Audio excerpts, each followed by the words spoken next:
There was a blockbuster piece in the New York Magazine by an author who was writing on the Hunter Biden laptop. Now, apparently, it's unclear to me if this, like, New York Magazine even ended up getting, like, a look at these things. The only people who had a look at these are the FBI, who are incidentally investigating Hunter Biden as we speak. You know, Biden's political enemy, his son. Right, exactly.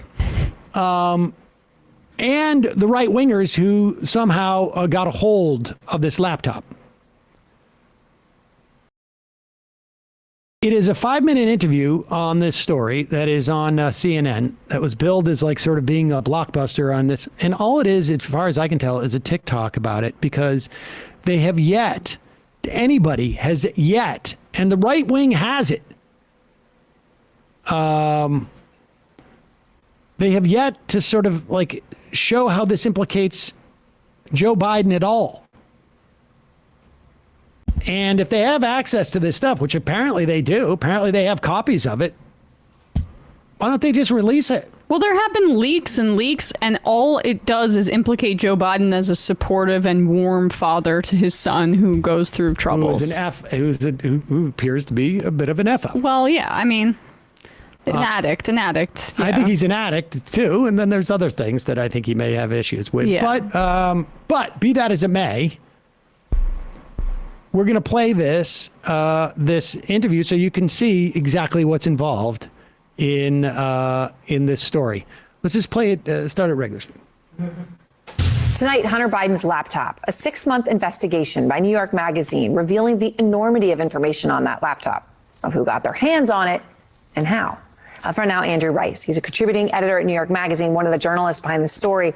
And Andrew, you spent a lot of time on this. 6 months. Months and months going through this, every aspect of it. So, we've seen the salacious allegations in some of the pictures, sex, drugs, on their personal business emails.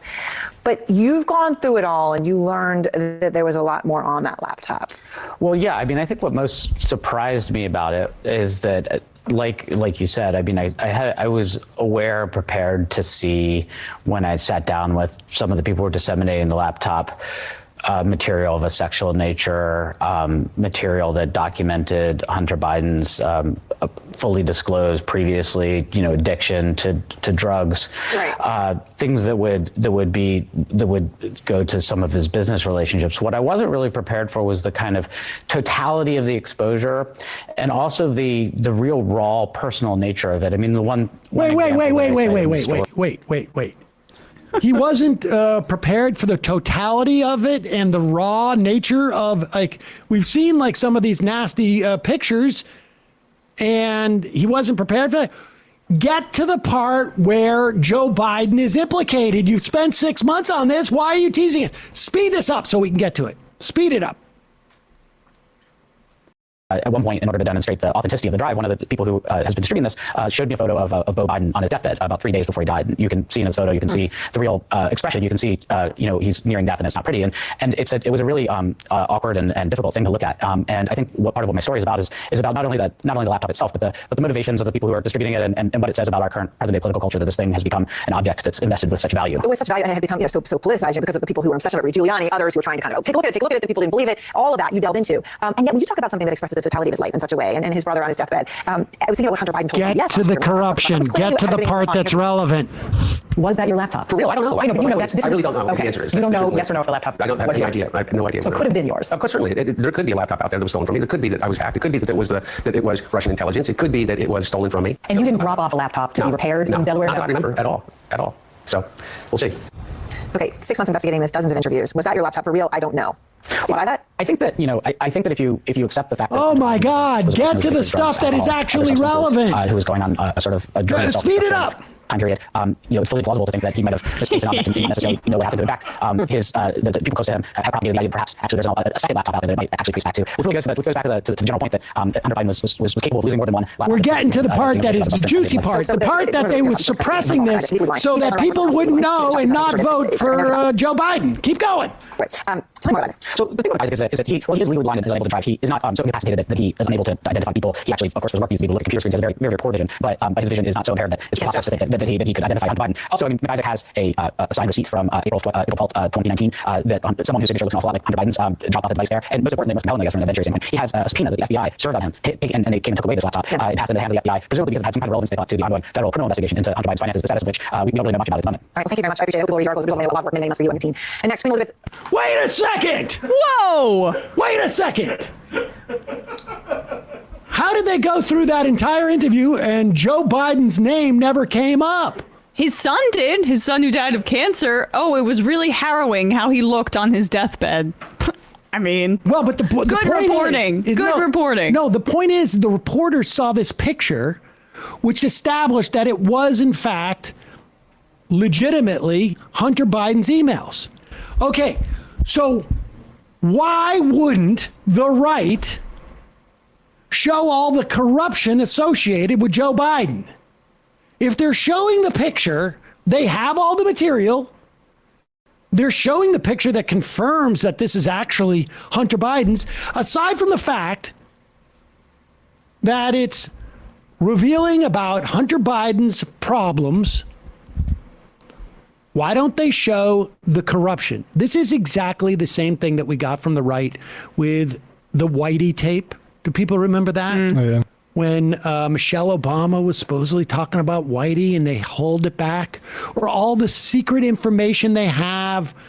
We've heard this over and over and over again. They don't release it because there's nothing there. And Release the memo, remember Nunes? yep. The bottom line is the reason why they don't release it is so that people can harp about how this information was suppressed.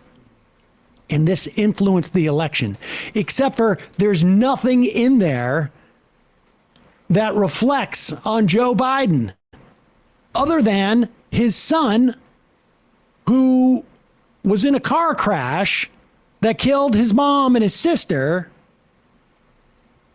ended up being having a lot of problems. And Joe Biden tried to do the best he could.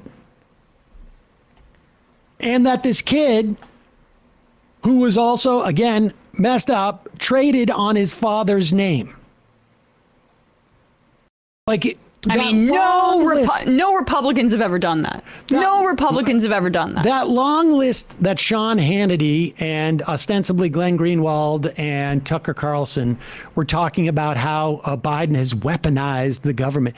You didn't see a single investigation into how the Trump kids have weaponized or used their father's name.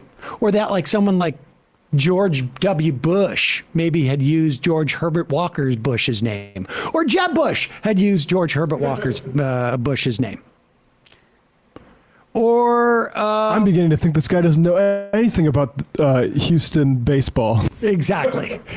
I mean, give me a break. Andrew Rice, too, like, what a great use of your time. What a great, I mean, look, if you want to find, the headline story is, nothing that I have combed through is going to implicate Joe Biden. And after 6 months, they don't do that. Well, because if CNN wanted to get to the bottom of this, the first question that Erin Burnett would have asked would have been like, tell us about the stuff that is relevant to our politics today.